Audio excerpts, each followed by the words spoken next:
இன்ஸ்டாகிராமில் யூடியூப்லலாம் இந்த engine carbon cleaning பற்றி நிறைய வீடியோஸ் பார்த்துருப்பீங்க.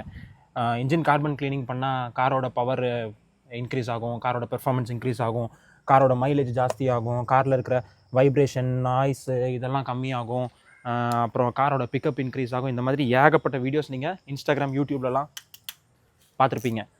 இப்போ இந்த கார்பன் கிளீனிங்கை எப்படி பண்ணுறாங்க, அது பண்ணுறது கரெக்டான மெத்தட் தானா, கரெக்டான மெத்தட் அது இல்லைன்னா கரெக்டான மெத்தட் என்ன, எப்படி பண்ணால் நம்ம செலவு பண்ணுறதுக்கு கரெக்டான ஒரு பலன் இருக்கும் அப்படின்றதெல்லாம் இந்த வீடியோவில் பார்க்கலாம். இப்போ கார்பன் கிளீனிங்னா என்ன, கார்பன் முதல்ல ஏன் இன்ஜினில் ஃபார்ம் ஆகுது, இதெல்லாம் தெரிஞ்சுக்கிறதுக்கு முன்னாடி இன்ஜினில் இருக்கிற பேசிக்கான சில பார்ட்ஸ்லாம் முதல்ல நான் உங்ககிட்ட சொல்லிடுறேன். ஏன்னா புதுசாக பார்க்குறவங்களுக்கு கண்ணை கட்டி காட்டில் விட்ட மாதிரி இருக்கும். அதனால் ஃபஸ்ட்டு இன்ஜினில் இருக்கிற பேசிக்கான பார்ட்ஸ் என்னங்கிறது தெரிஞ்சால் தான் இதுக்குள்ளே கொஞ்சம் நம்ம டீப்பாக போக முடியும். கிட்டவா. ஸோ பேசிக்காக இன்ஜினில் இன்டேக் இருக்கும், இன்டேக்கில் ஏர் உள்ளே வரும், சிலிண்டர் இருக்கும், சிலிண்டருக்குள்ளே பிஸ்டன் இருக்கும், இல்லை ஏரும் ஃபியூலும் சேர்ந்து மிக்ஸ் ஆகும், மிக்ஸ் ஆகி பேர்ன் ஆகி எக்ஸாஸ்ட் வழியாக வெளியே போகும். இதுதான் பேசிக்காக ஒரு இன்ஜினோட ஒர்க்கிங். இப்போது இந்த intake, cylinder, piston, fuel injector, air எங்கேருந்து உள்ளே வருது, ஏர் எப்படி வெளியே போகுது, இதெல்லாம் நம்ம இன்ஜினில் பார்க்கலாம். இந்த இன்ஜின் ஒரு 4 சிலிண்டர் இன்ஜின். இந்த 4 சிலிண்டர் இன்ஜினில் சிலிண்டர்ஸ் எல்லாம் இப்படி இருக்கும், 1 2 3 4, அதாவது இப்படி பிளேஸ் பண்ணியிருப்பாங்க இன்ஜினை. இதில் இன்டேக் மேனிஃபோல்டு இந்த பக்கம் இருக்கும், எக்ஸாஸ்ட் மேனிஃபோல்டு இந்த பக்கம் இருக்கும். ஒரு சில இன்ஜின்ஸில் இன்டேக் இந்த பக்கம் இருக்கும், எக்ஸாஸ்ட் இந்த பக்கம் இருக்கும். அது ஒரு இன்ஜின் டிசைனை பொறுத்து மாறும். இப்போது இதில் ஏர் இந்த பக்கத்துலேருந்து உள்ளே வருது, சிலிண்டர் இப்படி இருக்கும், இப்படி ஒர்க் ஆகுது. அதில் பேர்ன் ஆகுறதெல்லாம் எக்ஸாஸ்ட் வழியாக இப்படி போய் கீழே வழியாக எக்ஸாஸ்ட்டில் வெளியே போயிடுது. இப்போ இதுதான் இந்த இன்ஜினோட பேசிக் ஃபங்க்ஷன். இப்போது நீங்கள் பார்க்குற இந்த வீடியோஸ்லலாம் கார்பன் கிளீனிங் சொல்லிவிட்டு என்ன பண்ணுறாங்க, இன்டேக்கில் ஒரு சின்ன பைப் மாதிரி ஒன்று சொருவாங்க. அந்த பைப் வழியாக இன்ஜினுக்குள்ளே ஹைட்ரஜன் கேஸை இன்ஜெக்ட் பண்ணுறாங்க. இந்த ஹைட்ரஜன் கேஸ் உள்ளே போய் என்ன பண்ணோன்னா, உள்ளே போய் பிஸ்டனில் ஏர் ஃபியூல் இது கூட சேர்ந்து பேர்ன் ஆகி உள்ளே இருக்கிற கார்பன் எல்லாம் க்ளீன் பண்ணிவிட்டு வெளியே போகுது. இப்போ இந்த மாதிரி பண்ணுறனால, கார்பன் எல்லாம் க்ளீன் பண்ணுறனால இன்ஜினோட பவர் இன்க்ரீஸ் ஆகுது, மைலேஜ் இன்க்ரீஸ் ஆகுது, இன்ஜினில் வந்து வைப்ரேஷன் குறையுது, நாய்ஸ் குறையுது, இன்ஜினோட பிக்கப் ஜாஸ்தி ஆகுது. இந்த மாதிரி ஏகப்பட்ட ப்ராப்ளம்ஸுக்கு இந்த கார்பன் கிளீனிங் தான் சொல்யூஷன் அப்படின்னு நிறைய வீடியோஸ் நீங்கள் பார்த்துருப்பீங்க. முதல்ல கார்பன் ஏன் இன்ஜினில் ஃபார்ம் ஆகுது, இன்ஜினில் எந்த இடத்துலலாம் கார்பன் ஃபார்ம் ஆகும், ஃபார்ம் ஆகிற எல்லா கார்பனும் பிரச்சனை பண்ணுற கார்பனா, ஃபார்ம் ஆகிற எல்லா கார்பனையும் நம்ம க்ளீன் பண்ணணுமா அப்படின்றது தான் இந்த வீடியோவில் நான் சொல்ல போகிறது.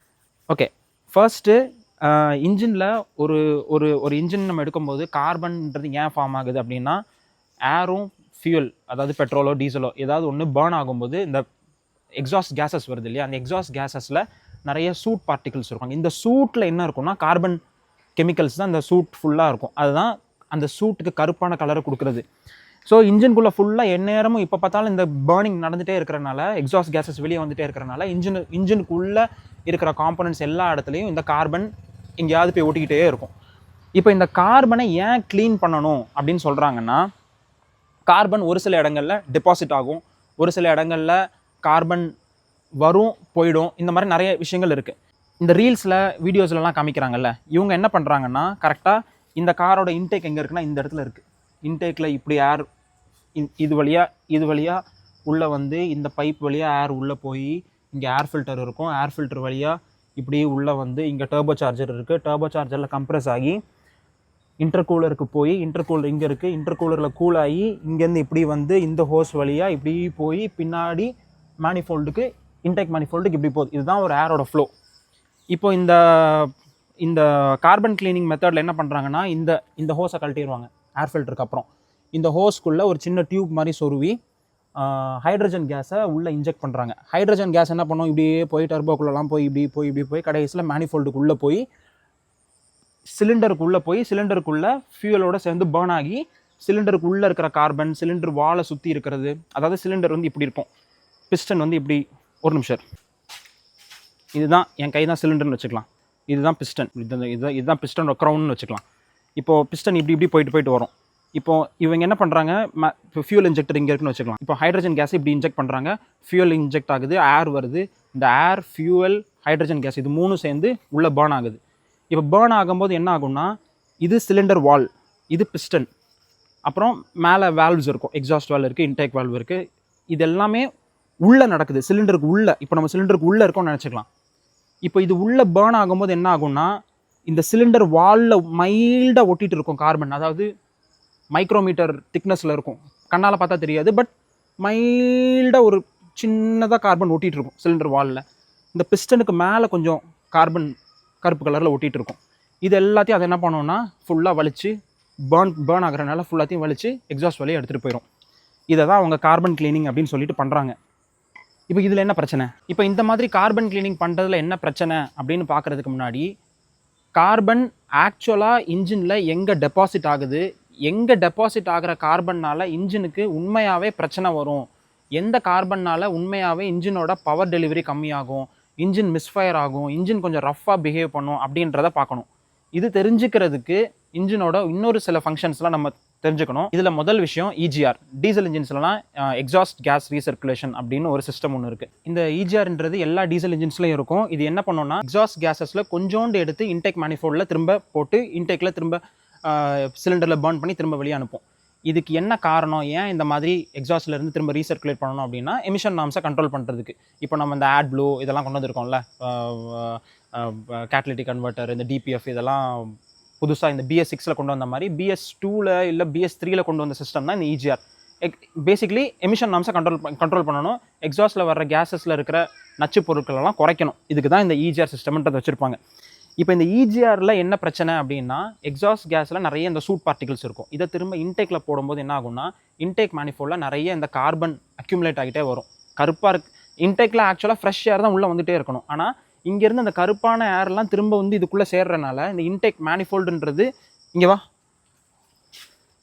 இந்த இன்டேக் மேனிஃபோல்டுன்றது இங்கே இருக்கிற ஒரு கருப்பு கலரில் இருக்கிற ஒரு ஒரு ஒரு பேசேஜ், ஒரு கிட்டத்தட்ட அது ஒரு பிளாஸ்டிக் பைப் மாதிரி, அவ்வளோதான். அந்த பக்கம் போ. இந்த பிளாஸ்டிக் பைப் மூலமாக ஃப்ரெஷ் ஏர் உள்ளே வரணும். இப்போ இந்த இஜிஆர் இருக்கிறனால இந்த ஃப்ரெஷ் ஏர் கூட சேர்ந்து இந்த எக்ஸாஸ்ட் கேஸ் அழுக்கான ஏரும் உள்ளே வர்றதுனால இந்த மேனிஃபோல்டுக்குள்ளே நிறைய கார்பன் அப்படியே சுற்றி உள்ளே ஃபுல்லாக டெபாசிட் ஆகி ஒட்டிக்கிட்டே இருக்கும். இது நடந்துகிட்டே இருக்கும். நாளடைவில் 50,000, 60,000, 1,00,000 கிலோமீட்டர் ஓடினதுக்கப்புறம் என்ன ஆகும்னா, இந்த மேனிஃபோல்டு நீங்கள் கழட்டி பார்த்தீங்கன்னா இந்த கார்பன் ஃபுல்லாக ஒட்டி அப்படியே கட்டி மாதிரி சின்ன அப்படி சங்க்ஸாக இருக்கும்.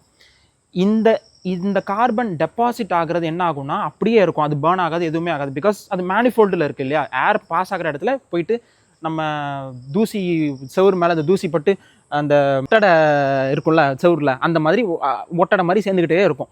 அது நம்ம க்ளீன் பண்ணுற இடம் கிடையாது. அந்த இடத்துல க்ளீனிங் எதுவுமே நடக்காதுன்றனால கார் ரன் ஆகிறனால அந்த கார்பன் டெபாசிட் ஆகிட்டே இருக்கும்.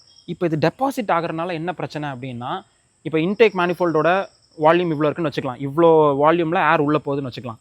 இப்போ என்ன ஆகும், இந்த இடம் ஃபுல்லாக இப்படி சுற்றி கார்பன் அப்படி டெபாசிட் இருக்கிறனால இதில் கொஞ்சோண்டு தான் அந்த பேசேஜ் சுருங்கிறனால அதில் கொஞ்சோண்டு தான் ஏர் உள்ளே போக முடியும். கொஞ்சம் ஏர் உள்ளே போகிறனால தான் நம்ம எவ்வளோ ஆக்சலரேட் பண்ணாலும் கார் ஒரு மாதிரி மந்தமாக போகிறது, ஒரு மாதிரி திணறது, ஒரு மாதிரி வைப்ரேட் ஆகிறது, இந்த விஷயங்கள்லாம் இந்த கார்பன் டெபாசிட் ஆகிறனால தான் நடக்குது. இப்போ இந்த கார்பன் இந்த மேனிஃபோல்டில் மட்டும்தான் டெபாசிட் ஆகுமான்னு கேட்டால், மேனிஃபோல்டில் இருக்கிற மற்ற விஷயங்கள், அதாவது த்ராட்டில் பாடி, இப்போ த்ராட்டில் பாடி இருக்குது, த்ராட்டில் பாடிக்கு அப்புறம் தான் இந்த மேனிஃபோல்டு வருது. இப்போ த்ராட்டில் பாடி எப்படி இருக்கும், இப்படி இருக்கும் பைப்பு, அதுக்குள்ளே இந்த பட்டர்ஃப்ளை வால்வ் மாதிரி இப்படி இருக்கும், இது இப்படி மூவ் ஆகும். இந்த பட்டர்ஃப்ளை வால்வ் இப்படி மூவ் ஆகிற இடத்துல இந்த இடத்துலலாம் சுற்றி கார்பன் இப்படி மாட்டிகிட்டு இருக்கிறனால இப்படி ஃப்ரீயாக இப்படி பட்டர்ஃப்ளை வால்வ் இப்படி மூவ் ஆகிறதுக்கு பதிலாக கார்பன் இப்படி போயிட்டு இப்படி ஸ்டக் ஆகிட்டு இருக்கிறனால அதால் இப்படி தான் மூவ் ஆக முடியும். ஃப்ரீயாக இப்படி ஜாலியாக மூவ் ஆகாது, ஒரு மாதிரி திணறும். இந்த மேனிஃபோல்டு ஒன்று, த்ராட்டில் பாடி ஒன்று, இன்னொன்று இன்டேக்கில் ஒரு ப்ரெஷர் சென்சர் ஒன்று இருக்கும், மேனிஃபோல்ட் ப்ரெஷர் சென்சர் அப்படின்னு சொல்லுவாங்க. இந்த மேனிஃபோல்ட் ப்ரெஷர் சென்சர் வந்து மேனிஃபோல்டில் எவ்வளோ ப்ரெஷர் இருக்குது அப்படின்றத சென்ஸ் பண்ணி சொல்லும். இப்போ மேனிஃபோல்டு எப்படி இருக்குன்னா, மேனிஃபோல்ட் ப்ரெஷர் சென்சர் இந்த மேனிஃபோல்டுக்குள்ளே இப்படி சொருவி இப்படி வச்சிருப்பாங்க. இப்போ இந்த சொருவி வச்சிருக்கிற இந்த இடத்துல அந்த சென்சருக்கு மேலே கார்பன் போய் ஓட்டிகிட்டு இருக்கும். அதனால் என்ன ஆகும்னா, இந்த சென்சர் மேனிஃபோல்டில் எவ்வளோ ப்ரெஷர் இருக்குங்கிறத கரெக்டாக சென்ஸ் பண்ண முடியாது, அதோட வேல்யூஸ் தப்பாக போகும். இதனால் பவர் டெலிவரியில் சேஞ்சஸ் இருக்கும். இது ஒரு விஷயம். இன்னொரு முக்கியமான இடம், கார்பன் ரொம்ப அதிகமாக டெபாசிட் ஆகிற இடம், இந்த இஜிஆர்லேருந்து மேனிஃபோல்டுக்கு கனெக்ட் பண்ணுறதுக்கு ஒரு பைப் மாதிரி இருக்கும், இப்படி வளைஞ்சிருக்கும். இந்த பைப்பு மூலமாக தான் எக்ஸாஸ்ட் கேஸ் வந்து மேனிஃபோல்டில் கனெக்ட் ஆகும். அந்த பைப்பை எடுத்து பார்த்திங்கன்னா அப்படியே கருப்பு கலரில் அப்படியே கார்பன் ஃபுல்லாக சுற்றி அடைச்சிருக்கும். இது இப்படி அடைச்சிட்டு இருக்கிறனால எக்ஸாஸ்ட்லேருந்தும் உள்ள கேஸஸ் ஒழுங்காக வர முடியாமல் நிறைய கார்பன் டெபாசிட் ஆகி இன்ஜின் திணறது, பவர் கம்மியாகிறது, இதெல்லாம் இருக்கும். ஸோ இப்போ நான் சொன்ன இது எல்லாத்துலேயுமே பார்த்திங்கன்னா அதோட ரிசல்ட் இன்ஜினோட பவர் கம்மியாகிறது, இன்ஜின் திணறது, முந்தி மாதிரி இன்ஜின் ஒரு மாதிரி சுறுசுறுப்பாக இல்லாமல் மந்தமாக போகிறது, இதெல்லாம் தான். இப்போ இது எல்லாத்தையும் சால்வ் பண்ணணும். இந்த ப்ராப்ளம்லாம் நீங்கள் வந்து ஃபேஸ் பண்ணுறீங்க, இதனால் உங்களுக்கு வண்டி ஓட்டவே பிடிக்கல, உங்களுக்கு அந்த நினச்ச பவர் டெலிவரி இல்லை அப்படின்னா, அப்போ தான் நீங்கள் கார்பன் கிளீனிங் அப்படின்றத பற்றியே நீங்கள் யோசிக்கணும். அது பண்ணுறதுக்கு ஒரே சொல்யூஷன் என்னென்னா, இப்போ நான் சொன்ன இந்த இன்டேக் மேனிஃபோல்டு, இந்த த்ராட்டில் பாடி, இந்த இஜிஆர்லேருந்து மேனிஃபோல்டுக்கு கனெக்ட் ஆகிற இந்த பைப் இருக்குல்ல, அப்புறம் இந்த சென்சரு, இது எல்லாத்தையும் தனித்தனியாக கலட்டி உள்ளே இருக்கிற கார்பன் எல்லாத்தையும் தனித்தனியாக ஸ்க்ரேப் பண்ணி கத்தி வச்சு இப்படி சுரண்டி எடுத்து அதை நல்லா க்ளீன் பண்ணி புது பார்ட்ஸ் மாதிரி ஆக்குனதுக்கப்புறம் நீங்கள் ஃபிட் பண்ணிவிட்டு காரை ஓட்டி பாருங்கள், உங்களுக்கு அவ்வளோ டிஃப்ரென்ஸ் தெரியும். இதுதான் ஆக்சுவல் கார்பன் கிளீனிங். இதை தான் நான் என் வண்டியிலையும் பண்ணியிருக்கேன். இந்த ஸ்டேஜ் 1 டியூனிங் பண்ணுறதுக்கு முன்னாடி கார் கொஞ்சம் மந்தமாக இருக்குது, ஸ்டேஜ் 1 டியூனிங் பண்ணுறதுக்கு முன்னாடி இந்த கார்பன் கிளீனிங் ஒரு வாட்டி பண்ணிக்கலாம் அப்படின்னு சொல்லிட்டு அந்த மேனிஃபோல்ட்லாம் கலட்டி க்ளீன் பண்ணாங்க. அதோட ஃபோட்டோஸ்லாம் நான் காமிக்கிறேன், பிஃபோர் ஆஃப்டர்லாம். முதல்ல மேனிஃபோல்டு எப்படி இருந்தது, அதுக்கப்புறம் மேனிஃபோல்டு எப்படி இருக்குது, இந்த இஜிஆரில் கனெக்ட் பண்ணுற இந்த பைப் முதல்ல எப்படி இருந்துச்சு, அப்புறம் எப்படி இருந்துச்சுன்றதெல்லாம் நான் ஃபோட்டோஸ் காமிக்கிறேன், நீங்கள் பார்த்தா உங்களுக்கு தெரியும். ஸோ உண்மையிலே கார்பன் கிளீனிங் பண்ணதுக்கு அப்புறம் என்னோடய காரில் இருக்கிற அந்த சுறுசுறுப்பு, அந்த பவர் டெலிவரிலாம் வந்து காரை பற்றி தெரிஞ்சவங்களுக்கு தான் இது ஃபீல் பண்ண முடியும் அப்படின்லாம் கிடையாது. யார் ஓட்டினாலுமே அந்த ஒரு டிஃப்ரென்ஸ் தெரியும். உண்மையிலே ஸ்பெண்ட் பண்ணுற காசுக்கு ஒர்த்தான ஒரு விஷயம் வந்து இந்த மாதிரி கார்பன் கிளீனிங் தான். நம்மளுக்கே ஒரு சாட்டிஸ்ஃபேக்ஷன் கிடைக்கும். முதல்ல கலெக்ட்னா இவ்வளோ கார்பன் இருக்குது, க்ளீன் பண்ணதுக்கப்புறம் சரி இப்போ நல்லா புதுசாக இருக்குது, இதனால ஒரு டிஃப்ரென்ஸ் இருக்கும் அப்படின்றது விஷுவலி நம்மளுக்கு ஒரு சாட்டிஸ்ஃபேக்ஷன் இருக்கிறனால இதுதான் ஆக்சுவலி ரெக்கமெண்டட் கார்பன் கிளீனிங். இப்போ நீங்கள் ஒரு யூசர் மேனுவலில் வந்து எடுத்து பார்த்தீங்கன்னா கார்பன் கிளீனிங் எங்கே பண்ணணும், எப்படி பண்ணணும் அப்படின்னு பிராண்ட் சொல்லியிருக்க மாட்டாங்க. இதுக்கு காரணம் என்னென்னா, இது வந்து ஒரு மெயின்டெனன்ஸ் விஷயம் கிடையாது, இது வந்து ஒரு ரிப்பேர் எப்போ பண்ணணும், எப்படி பண்ணணும் அப்படின்றது யூஸ்வலாக பிராண்ட் சொல்ல மாட்டாங்க. ஏன்னா எப்படி ரிப்பேர் ஆகும் அப்படின்றது நம்ம யூஸ் பண்ணுறதுலேயும் மெயின்டைன் பண்ணுறதுலேயும் தான் இருக்குது. ஒரு விஷயம் இப்படி தான் நீங்கள் மெயின்டைன் பண்ணணும், டயர் ப்ரெஷர் இவ்வளோ தான் வைக்கணும், இன்ஜின் ஆயில் இப்படி தான் ஊற்றணும், இவ்வளோ குவான்டிட்டி தான் ஊற்றணும் அப்படின்றது மெயின்டெனன்ஸ். ஆனால் கார்பன் கிளீனிங்ன்றது ஒரு பிரச்சனை வந்தால் நம்ம பண்ணுற ரிப்பேர். அதை வந்து நம்ம மெயின்டைன் பண்ணுற மாதிரி சும்மா 20,000 கிலோமீட்டருக்கு ஒரு வாட்டி, 10,000 கிலோமீட்டருக்கு ஒரு வாட்டி போய் பண்ணிகிட்டு இருக்க தேவையில்லை. நம்ம இந்த ரீல்ஸில் பார்க்குறதெல்லாம் அவங்க சஜஸ்ட் பண்ணுறது அந்த மாதிரி தான். நீங்கள் 10,000 கிலோமீட்டருக்கு ஒரு வாட்டி பண்ணால் நல்லாயிருக்கும், 20,000 கிலோமீட்டருக்கு ஒரு வாட்டி பண்ணிங்கன்னா உங்கள் இன்ஜினோட லைஃப் நல்லாயிருக்கும் இப்படின்னு சொல்லி ஒரு மாதிரி என்னை கேட்டால் அது வந்து ஒரு அன்எத்திக்கலான ஒரு விஷயம். அந்த மாதிரி ஒருத்தவங்களுக்கு ஒரு விஷயம் தெரியல அப்படின்றதுக்காக அதை வச்சு ஒரு பிஸ்னஸ் க்ரியேட் பண்ணக்கூடாது. இப்போ நீ சொல்கிற மாதிரியே நான் கார்பன் கிளீனிங் பண்ணுறேன், ஆனால் இந்த வீடியோஸில் காமிக்கிற மாதிரி கார்பன் கிளீனிங் ஏன் பண்ணக்கூடாது, அதில் என்ன பிரச்சனை அப்படின்னு கேட்டால், இந்த வீடியோஸில் காமிக்கிற கார்பன் கிளீனிங் ஆக்சுவலாக எங்கே நடக்கும்னா, இந்த சிலிண்டர் வாலுக்குள்ளே இந்த பிஸ்டனுக்கு மேலே இருக்கிற கார்பனை தான் அவங்க க்ளீன் பண்ணி காமிப்பாங்க. அந்த கார்பனை க்ளீன் பண்ணணும்னு அவசியமே கிடையாது. இன்ஃபேக்ட் அதை நம்ம க்ளீன் பண்ணவும் கூடாது. ஏன்னா ஒரு இன்ஜினில் எக்ஸாஸ்ட் கேஸ் ஃபஸ்ட்டு கிரியேட் ஆகிற இடம் இந்த சிலிண்டர் வால்குள்ளே தான். ஏன்னா அங்கே தான் பேர்ன் ஆகுது, அங்கே தான் ஃபஸ்ட்டு இந்த எக்ஸாஸ்ட் கேஸ் கிரியேட் ஆகும். இந்த எக்ஸாஸ்ட் கேஸ் கிரியேட் ஆகும்போது அந்த கருப்பு பார்ட்டிகிள்ஸ் என்ன ஆகும், அந்த சூட் பார்ட்டிகிள்ஸ்லாம் இந்த வால் மேலே, இந்த பிஸ்டனோட ஹெட்டுக்கு மேலே, இந்த இடத்துலலாம் படும். இது படும்போது என்ன ஆகும்னா பயங்கர ஹீட்டில் இருக்கும். அதனால் போய் இந்த மேனிஃபோல்டில் டெபாசிட் ஆகி இப்படி ஒட்டிக்குதுல்ல, இப்படி ஒட்டிக்கிட்டு சேர்ந்துக்கிட்டே வருதுல்ல, அந்த மாதிரி சேராது. ஏன்னா இந்த இடம்லாம் வந்து இன்ஜினில் பயங்கர ஹீட் ஆகிற இடம். ஸோ அந்த ஹீட்டில் இந்த சூட்லாம் வந்து எக்ஸாஸ்ட் வழியாக போயிடும். ஸோ இந்த இடம் வந்து இப்போ நீங்கள் புதுசாக ஒரு பிஸ்டன் வாங்கினீங்கன்னா நல்ல பாலிஷ்டாக நல்ல சில்வர் கலரில் இருக்கும். அதே மாதிரி ஒரு 50,000 கிலோமீட்டருக்கு அப்புறம் பிஸ்டன் அந்த மாதிரி இருக்காது, கொஞ்சம் ஒரு மாதிரி ப்ரௌனிஷாக பிளாக்கிஷாக தான் இருக்கும். அதுக்காக அதுக்கு மேலே அந்த பிளாக்கிஷாக ஆகிறது காரணம் கொஞ்சம் அந்த கார்பன் பட்டு அந்த வெடிப்பு நடந்து அந்த மாதிரி கலர் மாறும். பட் அதுக்குன்னு அந்த இடத்த நம்ம க்ளீன் பண்ணணுங்கிறது அவசியமே இல்லை. இன்னொரு முக்கியமான விஷயம் என்னென்னா, இது க்ளீன் பண்ணும்போது இந்த சிலிண்டர் வால் இருக்குல்ல, இந்த சிலிண்டர் வாலில் இருக்கிற கார்பனையும் அது சேர்த்து வலிச்சு எடுத்துகிட்டு போயிடும். அதை ஏன் க்ளீன் பண்ணக்கூடாதுன்னா, ஆக்சுவலாக அதில் தான் பிரச்சனையே இருக்குது. இப்போ இந்த பிஸ்டன் என்ன ஆகும்னா இப்படி போயிட்டு வருது. இப்போ இந்த பிஸ்டனுக்கும் இந்த சிலிண்டர் வாலுக்கும் நடுவில் இந்த பிஸ்டன் ரிங்ஸ்ன்னு சொல்லுவாங்க, இப்படி ரவுண்டாக இருக்கும். அந்த பிஸ்டன் ரிங்ஸ் தான் இந்த சிலிண்டரையும் பிஸ்டனையும் சேர்த்து நல்ல ஒரு டைட்டாக பிடிச்சிக்கும். இப்போ இந்த பிஸ்டன் இப்படி போயிட்டு வரும்போது இந்த பிஸ்டன் ரிங்ஸ் தேஞ்சிக்கிட்டே இருக்கும், சிலிண்டர் வாலில் பட்டு தேஞ்சிட்டே இருக்கும். ஒரு பாயிண்ட்டுக்கு அப்புறம் என்ன ஆகும்னா, இந்த சிலிண்டர் வாலுக்கும் பிஸ்டனுக்கும் நடுவில் இருக்கிற கேப் கொஞ்சமாக இன்க்ரீஸ் ஆகிட்டே வரும், மைல்டாக இன்க்ரீஸ் ஆகும், மைக்ரோமீட்டர் அளவில் கொஞ்சமாக இன்க்ரீஸ் ஆகிட்டே வரும். இப்போ இது இன்க்ரீஸ் ஆகும்போது அந்த கேப்பை ஃபில் பண்ணுறதும் இந்த கார்பன் தான். கொஞ்சமாக படுற இந்த கார்பன் தான் அந்த கேப்பை காம்பன்சேட் பண்ணும். அதனால் அந்த கார்பனையும் நம்ம வலிச்சு எடுத்துட்டா மறுபடியும் அந்த பிஸ்டன் ரிங்ஸுக்கும் வாலுக்கும் நடுவில் இருக்கிற கேப் ஜாஸ்தியாயிரும். இன்ஜின் வந்து போக அதோட பெர்ஃபார்மன்ஸ் குறையலாம், இல்லை அதனால் வேறு ஏதாவது பிரச்சனைகள் வரலாம். இந்த மாதிரி விஷயங்கள்லாம் இருக்குது. இதனால தான் நான் சொன்னேன், இந்த மாதிரி கார்பன் கிளீனிங் நீங்கள் பண்ணிங்கன்னா கேமராலாம் உள்ள விட்டு காமிப்பாங்க, பாருங்கள் முதல்ல இப்படி இருந்துச்சு அப்படி இருந்துச்சு, இப்போ இப்படி இருக்குது, உங்களுக்கு மைலேஜ் இப்படி டிஃப்ரென்ஸ் இருக்கும் அப்படி டிஃப்ரென்ஸ் இருக்கும்லாம் சொல்லுவாங்க. பட் அதையே நீங்கள் திரும்ப பண்ணிகிட்டே இருந்தீங்கன்னா பின்னாடி லாங் டேர்மில் உங்களுக்கு இன்ஜினில் சில ப்ராப்ளம்ஸ் கண்டிப்பாக வரும். ஸோ அதனால தான் இந்த மாதிரி கார்பன் கிளீனிங்கை விட நார்மலாக ஃபிசிக்கலி அந்த மேனிஃபோல்டை கலட்டி உள்ளே இருக்கிற சென்சார்ஸை கலட்டி EGR ஆக்சுவேட்டர், EGR கூலர், EGRலேருந்து கனெக்ட் ஆகிற பைப்பு, த்ராட்டில் பாடி இது எல்லாத்தையும் தனித்தனியாக கலட்டி உள்ளே இருக்கிற கார்பன் எல்லாம் ஃபுல்லாக க்ளீன் பண்ணி வாஷ் பண்ணி ஃப்ரெஷ்ஷாக எல்லா பார்ட்ஸையும் திரும்ப இன்ஸ்டால் பண்ணதுக்கப்புறம் உங்களோட இன்ஜின் பர்ஃபார்மன்ஸ் ரொம்ப நல்லாயிருக்கும். அதுதான் ஆக்சுவல் கார்பன் கிளீனிங். அதுதான் மெக்கானிக்ஸும் ரெக்கமெண்ட் பண்ணுவாங்க. நீங்கள் ஒரு 2000 rupees 3000 rupees கொடுத்து ஒரு மிஷினை வச்சு ஒரு இன்ஜின் கார்பன் கிளீனிங்கிற பேரில் இதை பண்ணுறதுக்கு அதே 2000 3000 rupees ஒரு நல்ல மெக்கானிக்கிட்ட எடுத்துகிட்டு போய் அதை லேபர் சார்ஜாக கொடுத்தீங்கன்னா அந்த காரை உங்களுக்கு ஒரு 2 நாளில் உங்களுக்கு சூப்பராக பண்ணி கொடுத்துருவாங்க. ஸோ இதெல்லாம் தான் நான் சொல்லணும்னு நினச்ச விஷயங்கள். ஏன் இதை நான் இப்படி சொல்கிறேன் அப்படின்னா, இன்ஸ்டாகிராமில் என்கிட்ட நிறைய பேர் இந்த வீடியோஸ் எல்லாம் எனக்கு அனுப்பி இந்த கார்பன் கிளீனிங் பண்ணணுமா, நான் எப்போ பண்ணணும், உண்மையிலே இது அவசியம் தானா, இதில் இவ்வளோ விஷயங்கள் சொல்கிறாங்களே, இதை பற்றி நீங்கள் என்ன நினைக்கிறீங்க அப்படின்லாம் நிறைய பேர் கேட்டிருந்தாங்க. இப்போ எல்லாரும் என்கிட்ட வந்து கேட்குறாங்க அப்படின்றத பெருமையாக நினைக்கிறத விட இப்படி எல்லாரும் என்கிட்ட வந்து கேட்குற அளவுக்கு இப்படி பண்ணி வச்சிட்டிங்களே அப்படின்ற மாதிரி வருத்தமாக தான் இருக்குது. பிகாஸ் அந்த வீடியோஸ்லாம் பார்த்தா ஐயோ இன்ஜின் வந்து அப்படி இருக்கும் இப்படி இருக்கும், உங்களுக்கு பவர் டெலிவரி இன்க்ரீஸ் ஆகிடும், உங்களுக்கு மைலேஜ் இன்க்ரீஸ் ஆகும், உங்களுக்கு பவருக்கு உங்களுக்கு நாய்ஸ் குறையும், வைப்ரேஷன் குறையும்னு இஷ்டத்துக்கு என்னென்னலாமா சொல்கிறது பிரச்சனை இல்லை. அதுக்கு பின்னாடி ஏதாவது ஒரு டெக்னிக்கலாக ஒரு எக்ஸ்ப்ளனேஷன் இருக்கணும், அதுக்கு ஒரு ரீசனிங் இருக்கணும். இது எதுவுமே இல்லாமல் இப்படி சொல்லும்போது என்ன ஆகுதுன்னா மக்களை வந்து முட்டாள ஆக்கிற மாதிரி இருக்குது. ஸோ அந்த மாதிரி இதை செஞ்சு பண்ணாதீங்க. அது இன்ஸ்டாகிராமில் நம்ம வந்து ப்ரொமோட் பண்ணுறோம், அதனால் சம்பாதிக்கிறோன்னா அதனால மற்றவங்களுக்கு ஏதாவது ஒரு பெனிஃபிட் இருக்கணும்.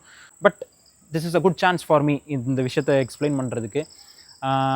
ஸோ நீங்கள் உங்கள் காரில் இன்ஜின் கார்பன் கிளீனிங் பண்ணுறீங்க அப்படின்னா இன்ஜின் கார்பன் கிளீனிங் பண்ணணும் அப்படின்ற ஒரு சிம்டம்ஸ் வந்து நீங்கள் பார்க்க ஆரம்பிப்பீங்க கொஞ்சம் கொஞ்சமாக. இல்லை நீங்கள் ஒரு மெக்கானிக் எடுத்துகிட்டு போனீங்கனாலே அவங்களே சொல்லுவாங்க இதெல்லாம் இந்த கார்பன் நிறைய இருக்கும் அதனால் இந்த வர பிரச்சனைகள் அப்படின்னு. நீங்கள் சும்மா போயிட்டு மாதத்துக்கு ஒரு வாட்டி இல்லை வருஷத்துக்கு ஒரு வாட்டி போய் பண்ணுற விஷயம் இது கிடையாது. இது வந்து 1,00,000 கிலோமீட்டருக்கு ஒரு வாட்டி பண்ணால் போதும். அதுக்கப்புறம் 1,00,000 கிலோமீட்டருக்கு உங்கள் வண்டி சூப்பராக இருக்கும். ஸோ இதை பற்றி நீங்கள் ரொம்ப ஒரி பண்ண வேண்டாம். இதுக்கு பின்னாடி இருக்கிற விஷயங்கள் இவ்வளோ தான். தேங்க்யூ ஃபார் வாட்சிங். இந்த வீடியோ உங்களுக்கு கண்டிப்பாக பிடிச்சிருக்கும்னு நினைக்கிறேன். இந்த வீடியோ வந்து நான் இதை பற்றி நான் யோசிச்சு இதை இப்படிலாம் சொல்லலாம் இப்படிலாம் காமிக்கலாம் அப்படின்லாம் சொல்லி இதுக்கு முன்னாடி ஒரு வாட்டி ஒரு 30 நிமிஷத்துக்கு ஒரு வீடியோ ஐபேடை வச்சு வரைஞ்சி இப்போ இங்கெல்லாம் கார்பன் டெபாசிட் ஆகும் அப்படின்லாம் பண்ணி ரொம்ப ட்ரை பண்ணி அது ஃபெயிலியர் ஆகி அதுக்கப்புறம் சரி கார்லேயே காமிக்கலான்னு ட்ரை பண்ணி ரொம்ப கஷ்டப்பட்டு நான் எடுத்த வீடியோ. ஸோ இதை மற்றவங்ககிட்ட ஷேர் பண்ணுங்கள். பரவாயில்ல, லாங்காக இருந்தாலும் பரவாயில்ல. பட் இது கண்டிப்பாக எல்லாருக்கும் யூஸ்ஃபுல்லாக இருக்கும். இந்த வீடியோ பிடிச்சிருந்துச்சுன்னா சப்ஸ்கிரைப் பண்ணுங்கள். தேங்க்யூ.